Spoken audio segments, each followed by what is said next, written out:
Hey guys, welcome back with me again in this channel. On today's tutorial, I'm going to show you how you can change your Android notification sound.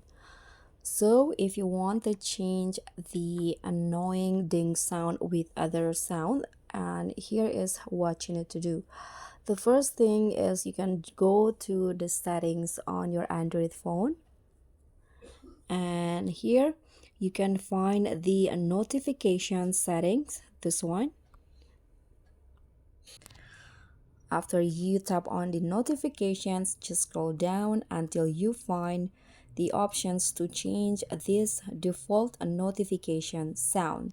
So just tap on that, and in here you can just select from the sounds from here. You can choose the one provided by the Android, or the default sound, the system ringtone, or you can also add a custom ringtone. For example, if you want to add your favorite song, you can choose the custom ringtone, and make sure that you have already saved your favorite songs. For example, here you can choose one. For example, I'm going to choose this one, so just tap on that, and then you can just go back, and now the default notification sound has been changed.